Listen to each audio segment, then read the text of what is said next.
more Magic coming up for you. Round number 5 here at CubeCon.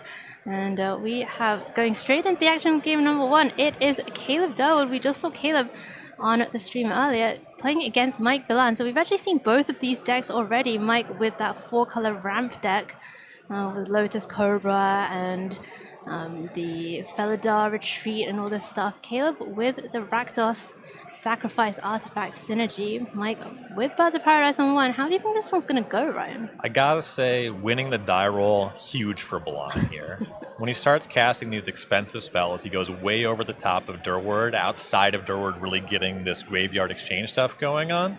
His best draws, Durwood can go pretty big. Bilan's average draws go pretty big. Okay. So getting this birds on quickly, that's a very important step. But then the context of Durwood's deck, like if he's just like casting Welder and some other creatures with power and toughness, that's going to be advantage ramp deck. If you start cheating that triplicate Titan into play and looping it with the Welder, that actually goes bigger than the Primeval Titan. Okay. I mean, we did see Bilan already defeat a Reanimator strategy, right? Like a very different one to the one that Caleb is running, but Mike has faced a little bit of graveyard shenanigans already against Tim Meyer in round number 1. Didn't do anything on turn 2, but we are going to see a 4-drop on 3 for Mike, and it is that Felidar Retreat coming in. No land drop just yet, Ryan, but getting ready to make some cats next turn. And getting that on 3 is big, because that means your 4th land drop gets you your first trigger, and a slight stumble. I mean, Rocket Steeder's good. Durwood's mana, he'll be able to cast his spells, his mana is good, but not being able to activate the spell bomb right away on that birds, we could see that retreat really start to do some work. Okay, well, here is a Priestess of Forgotten Gods. That's a great card. You don't see this often. Goblin Welder turning sideways to attack for 1. Look, Mike's got 20 life. Caleb's got to get that down to 0 somehow. The bird's probably not attacking. I would be surprised. Oh, here's Jetmir. Is there no land drop on Mike? Oh, that would be huge for Durwood. Oh my goodness. Oh no. Oh, now this is Take it back. huge for Bilan. Yeah, that's not just 1 land drop, but 2 landfall triggers. And with the Jetmir, you're encouraged to just make more tokens because the Jetmir already pumps your team. There's some stuff going on with toughness, like you could get really fancy and grow the Jetmir and the birds, so the birds has 3 toughness off of 2 triggers to get out of the spell bomb. That's a little gross to me. I like just getting some real value. Right, and the birds has already done a pretty good job for Mike, right? Yes. Okay, here's the anvil. So Caleb's also got the engine pieces going. Doesn't really have some of these explosive kind of triplicate Titan type things just yet. Does have Gleeful Demolition, my own Pirate Spellbomb though. And I like that play from Durwood. The Spellbomb still kills the birds. Like you said, the birds has really done its job. There's pressure on Durwood now to really develop his battlefield. Okay, well, this suddenly counts as developing. Durwood's gonna get the tokens going. Priest of the Forgotten God activates, and that's gonna make Mike sacrifice a creature. Caleb draws a card, makes some mana. Did I miss any effects of those effects? This was before they put every word on every card. Right. So. I always feel like this card should make your opponent discard. It does not do that. You draw, you edicts, you make 2 black mana. Still pretty good though. Yeah, it's not weak. It's a little bit behind, It's not 2024. Right. Bilan's battlefield also pretty wide already. There's more pressure on having an actual removal spell for the Jetmir. Right, but Bilan, now these creatures doesn't have 3 other creatures, so Jetmir's abilities are not turned on, as it were. So it's 3 or more total creatures to get the vigilance, right? Is it 3 or more total? Oh, I thought it was other. My bad. Okay, alright. So they do have vigilance, they have the +1 for so. Here comes another creature anyway, it's Lotus Cobra.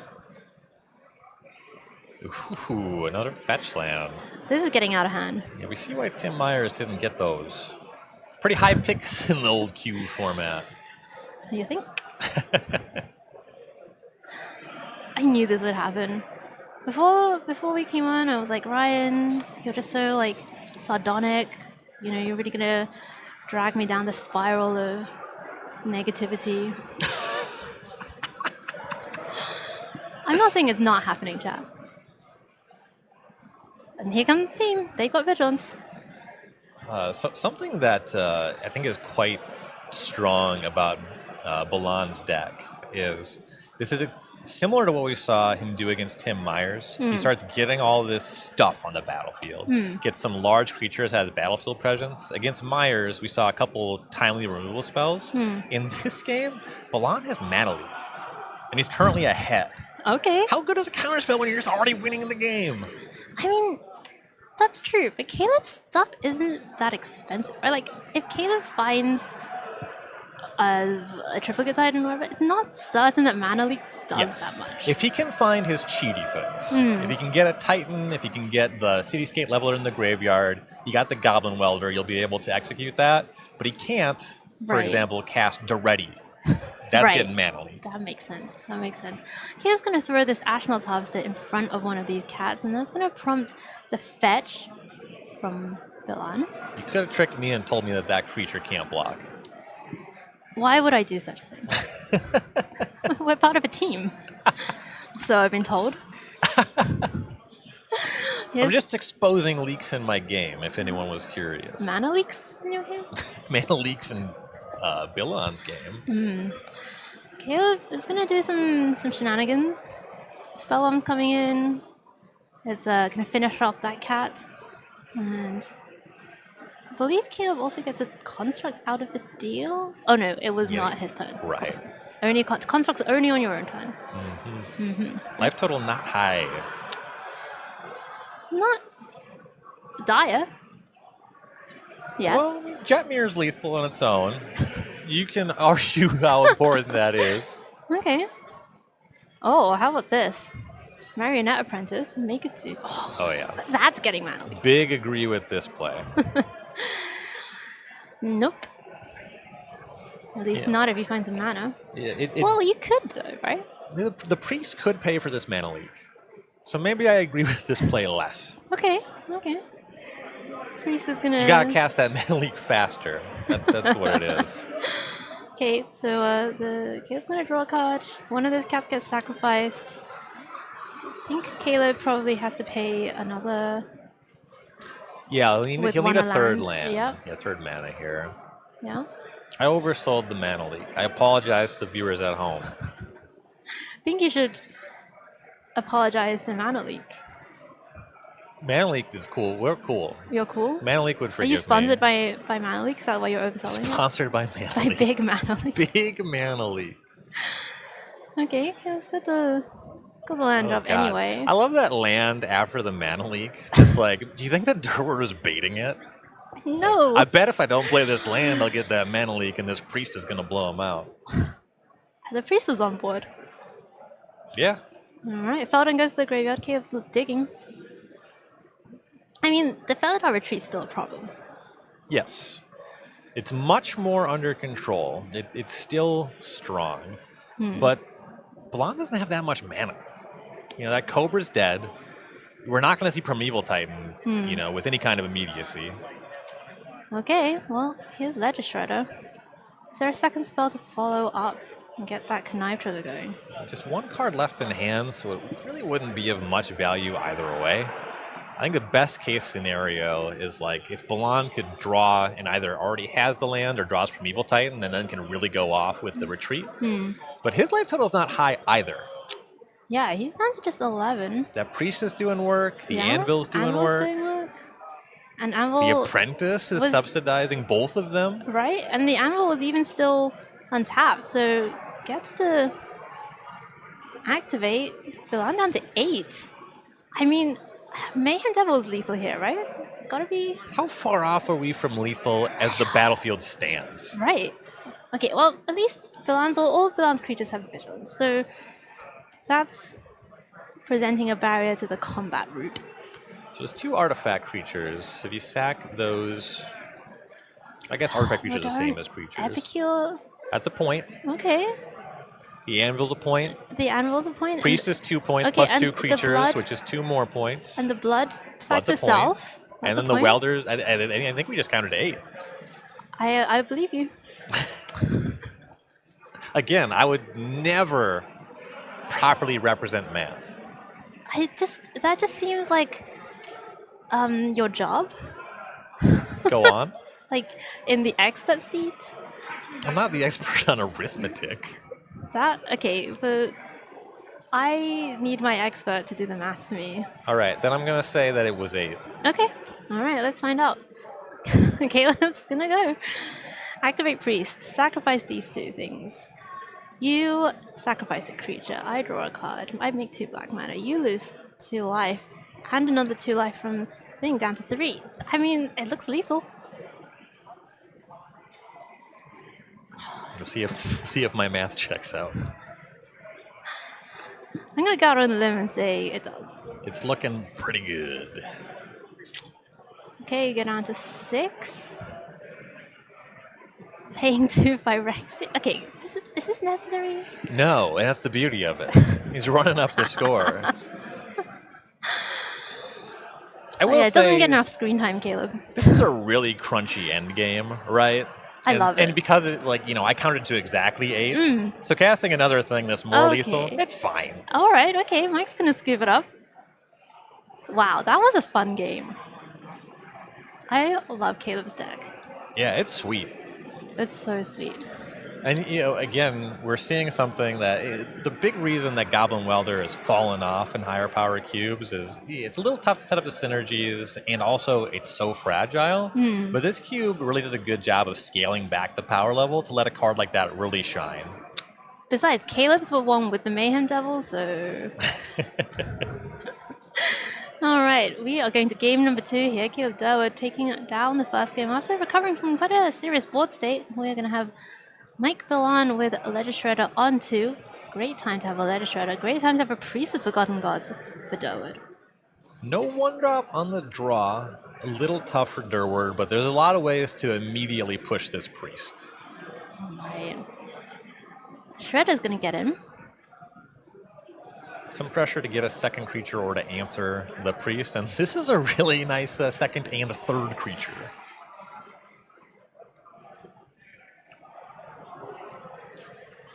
Back over to Caleb. And what is it? Is that Kariza? No. That's a Gadrock. Oh, Gadrock. Yeah. Kind of like a retail limited kind of card. Oh my god. I thought I was free of it. I thought we'd forgotten. I don't know why I thought that.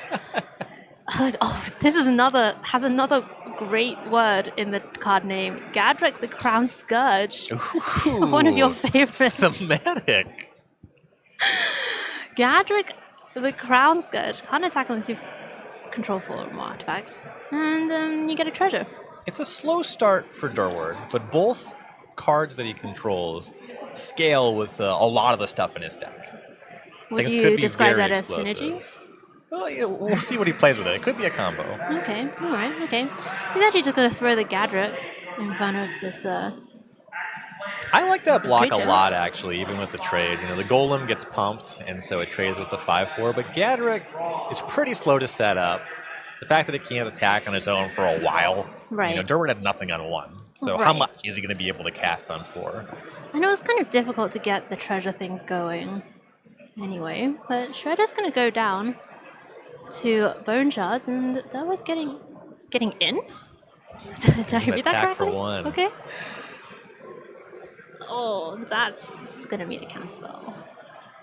Mayhem Devil Eats Remove Soul. What a great card name. Yes. Yeah, they really went hard back then. Oh, yeah. Some pretty gruesome art.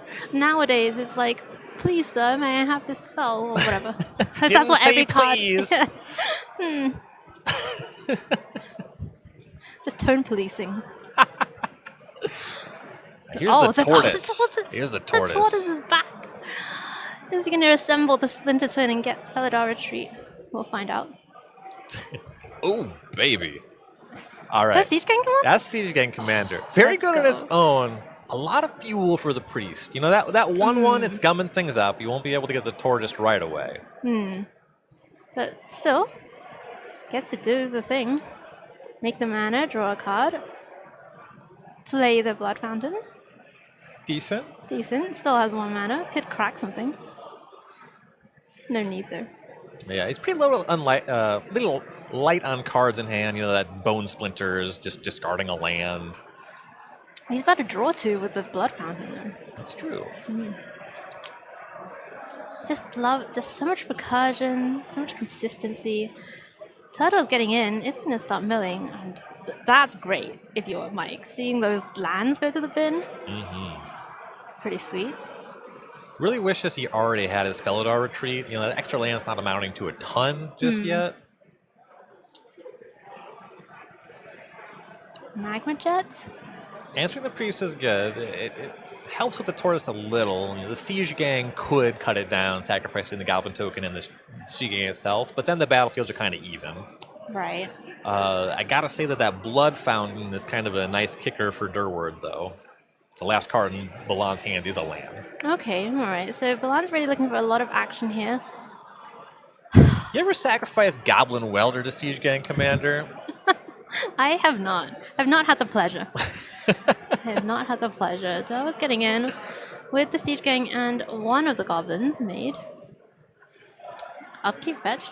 Thin to win. You never had the phrase thin to win? I have, and it doesn't make it less funny.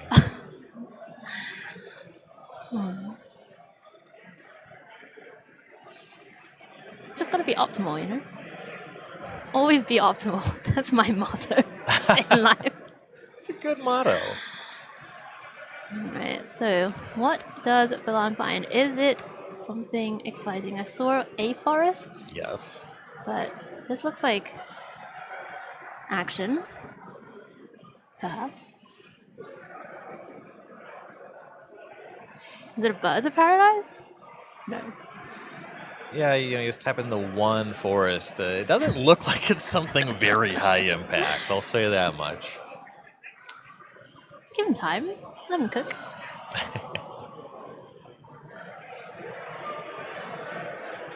Has a text box.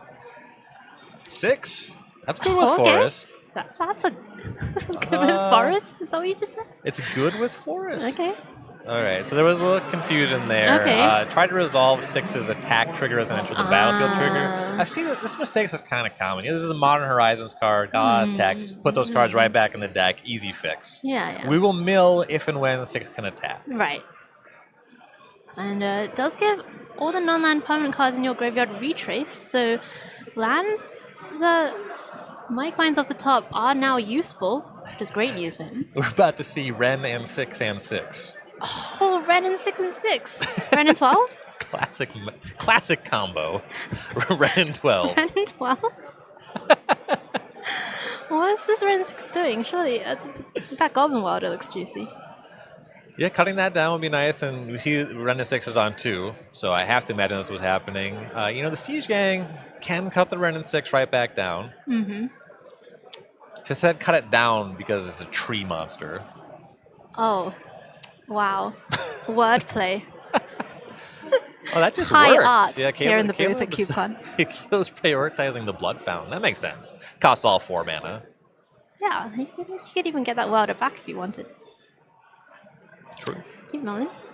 Oh, was that Champion of Wits in the graveyard? That's a nice hit. Yeah. Love to see that. Okay, here's a land.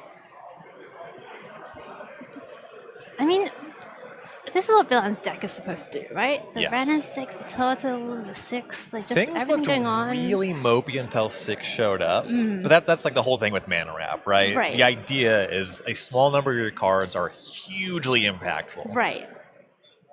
That's what makes it exciting. Here's the Blood Fountain being sacrificed. That is going to get the Priest and Mayhem Devil. Your classic 1-2 punch. Classic combo. Classic combo. I'm not going to dispute that one. Now, Durward's got a lot of ground to make up to simplify this battlefield. So what's the priority?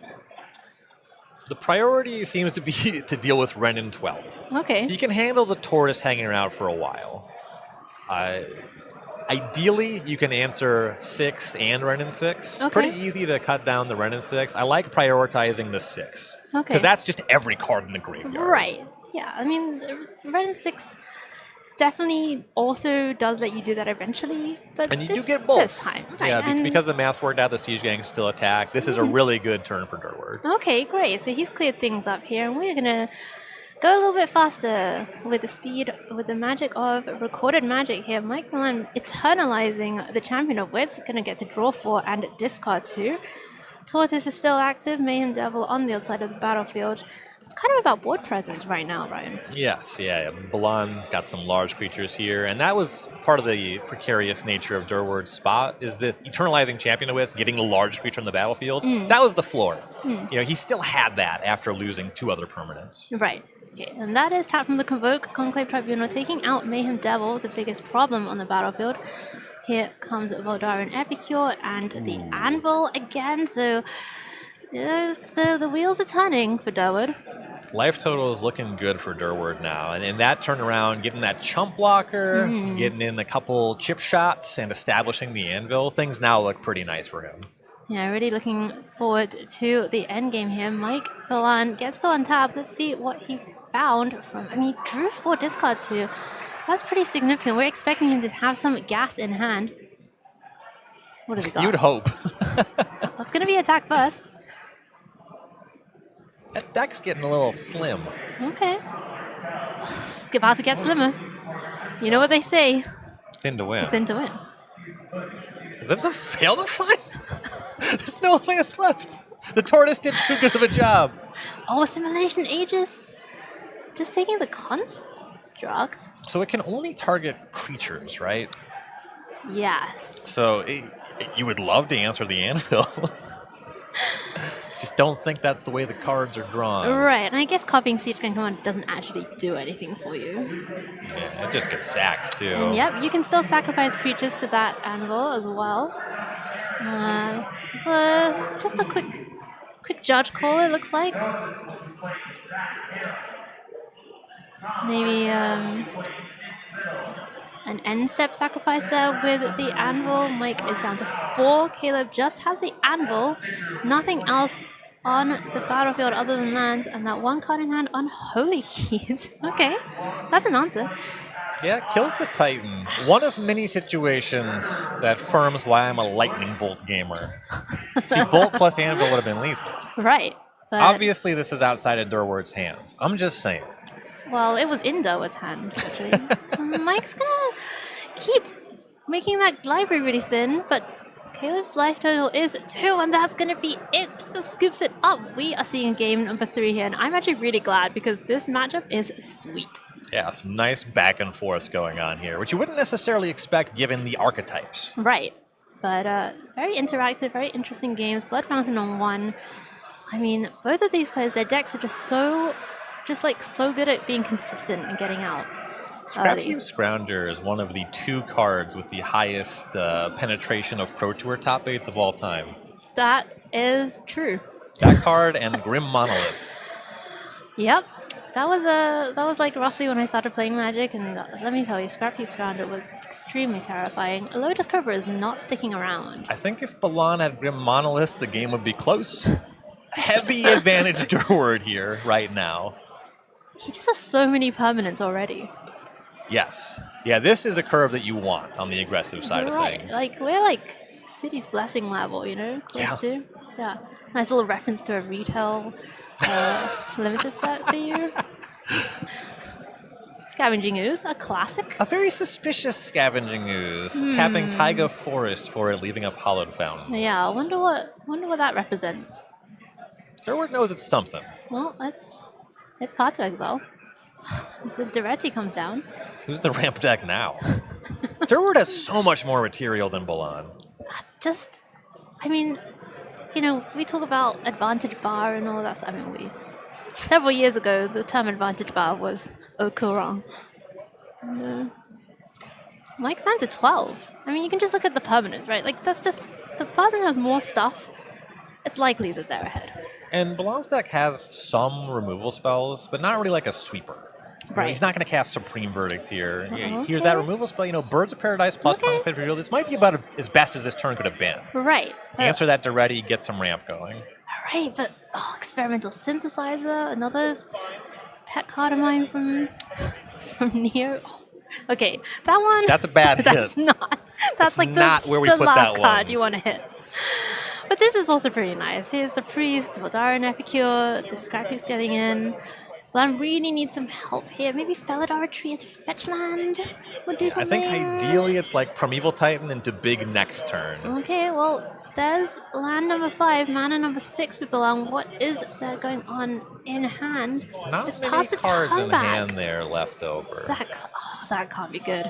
No. Yeah. And sending them in. It is an attack for 5. The birds are here. Oh, Shigeki. Shigeki. Channel Shigeki, return Path to Exile, and one other card was 6. No, you can't return 6. That's legendary. So, Path to Exile plus mystery card.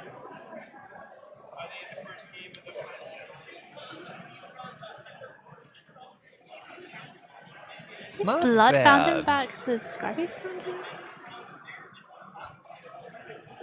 This is okay. Caleb does so much stuff. Mike really has to find something. These are 3.